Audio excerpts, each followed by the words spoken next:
Hello everyone, I'm Meteorologist Charlie Ironmonger. Thank you so much for joining me today for your 3 p.m. news and weather update from the First Alert Desk.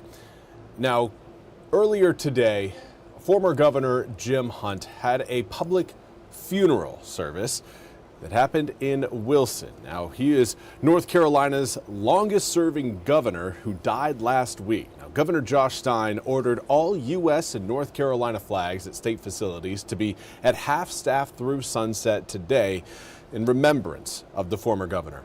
Now, Hunt was the state's 69th and 71st governor, serving for a total of 16 years. The former governor passed away this past Thursday at the age of 88.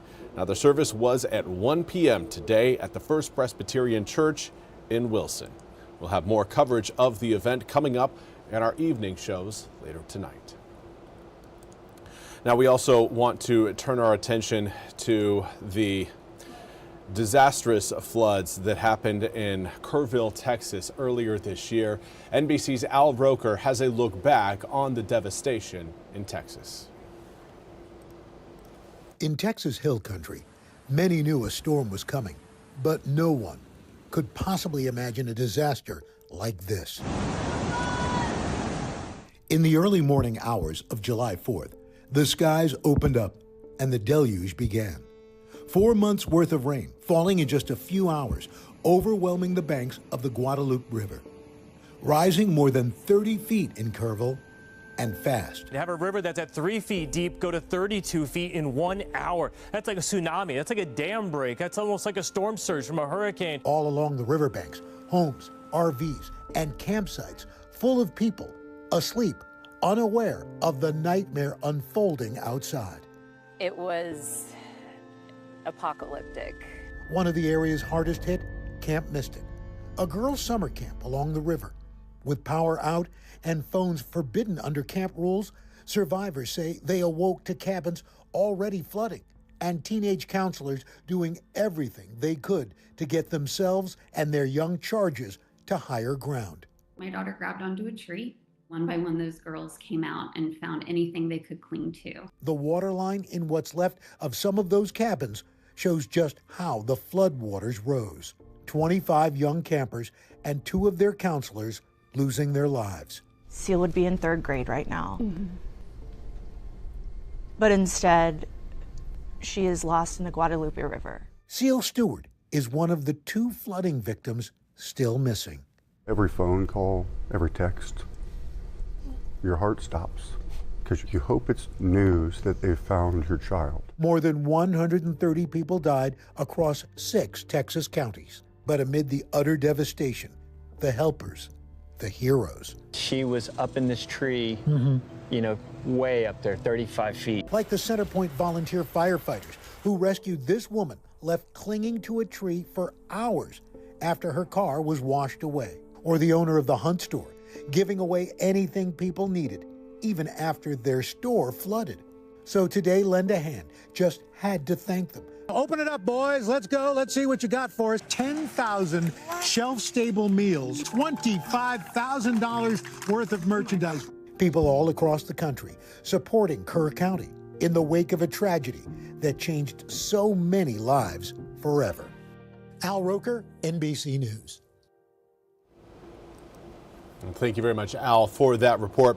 We now want to turn our attention to your weather forecast. But before we do want to highlight again a big thing happening tomorrow. If you've got plans, hopefully they include the Military Bowl game, as East Carolina University is going to be representing the American Athletic Conference in the 2025 Military Bowl coming up tomorrow, December 27th, against the University of Pittsburgh.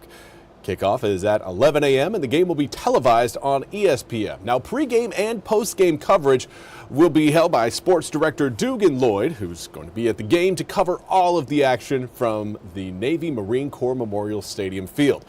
WITN's coverage of the Military Bowl is sponsored by Waco Community Credit Union. And now for that weather forecast, things right now in Annapolis looking chilly, but right now they're kind of kind of on the edge of what could have been a little bit more of a headache. Right now, looks like, again, the worst of the area of low pressure that's bringing snow, sleet, and some freezing rain across New York and Pennsylvania will stay just far north enough to keep Annapolis out of the worst part of that system. Now, we have seen a few raindrops out of that same system, but so far the raindrops have been few and far between for eastern North Carolina. Not a lot of rain has fallen today, but we can't call it a completely dry day across the east, as we are still tracking a few light rain showers across portions of Edgecombe, Martin, and Bertie counties. Even Hyde County getting in on the mix there on kind of the northwestern corner just south of Phelps Lake and off to the northwest of Lake Mattamuskeet. Now, as far as cloud cover goes, remains thick across the region. We are looking at clearing skies coming up after midnight tonight. But we've got, again, several more hours before we get to that point. So if you're looking outside and you're seeing nothing but gray, not to worry. Tomorrow you will see more sunshine. Everyone is looking sunny for your Saturday. Sunday cloud cover returns to the east. It's going to fill back in over eastern North Carolina skies. 48 degrees right now in Washington. We'll be warming up tomorrow, likely into the mid-60s. Going to be a noticeable change in air temperatures from what we've seen today. Most of the east today has actually stayed in the mid to upper 40s. Some of us have worked our way into the low 50s, but barely. Right now, we've got 50 degrees in Stumpy Point and Swan Quarter, 51 in New Bern, as well as Hatteras. We've got 53 in Jacksonville, 52 in Kenansville, and 50 degrees in Beaufort. Certainly not the warmest of air temperatures as compared to where we were yesterday. We're about 15 to 25 degrees colder across just about all of eastern North Carolina. It has been a massive change in fortunes. Well, the pendulum is going to swing back the other way coming up for tomorrow. So if you miss the heat today, you're going to be getting a little bit more of it coming up tomorrow. Now, we're not going to get hot, but we'll certainly get more comfortable. Mid-60s is going to feel quite nice. Winds will start to shift a little bit more out of the south as we head through tonight into tomorrow. But we got to get the cloud cover out of here, and that's expected to happen by the time we get to around 2-3 a.m. early tomorrow morning. From there, it's going to be mostly sunny skies throughout the start of the weekend. Saturday, a sunny day. Then cloud cover will build back over the east late Saturday evening, more so into Sunday morning. And that will keep your Sunday as a partly to mostly cloudy day. There will be a chance of rain coming up, but that'll hold off until Monday. Now, earlier we had talked about the potential for possibly seeing a few raindrops on Sunday. No longer the case, as the system that was going to give us those raindrops is showing a little bit more of a slower development. And that delays those raindrops from falling. It's that area of low pressure you're seeing back towards Wichita, Kansas. That is the system that will be giving us the rain on Monday, and it's going to do so over Monday afternoon to Monday evening. First half of Monday looking quite warm.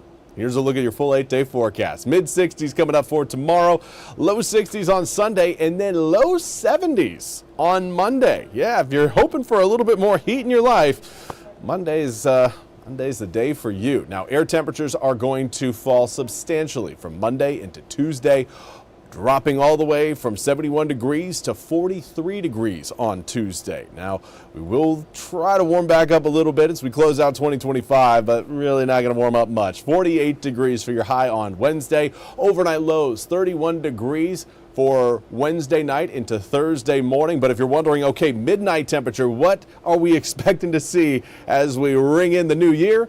Likely upper 30s to low 40s. Plan on air temperatures generally being between around 40 to around 37 degrees across most of eastern North Carolina as 2026 begins. From there, again, looking at sunny skies for your Thursday and Friday of next week. Well, that's all we have time for today's 3 p.m. news and weather update from the First Alert Desk. I want to thank you so much for joining me. We'll be back with more news and weather coming up at the top of the hour. Until then, have a fantastic rest of your Friday.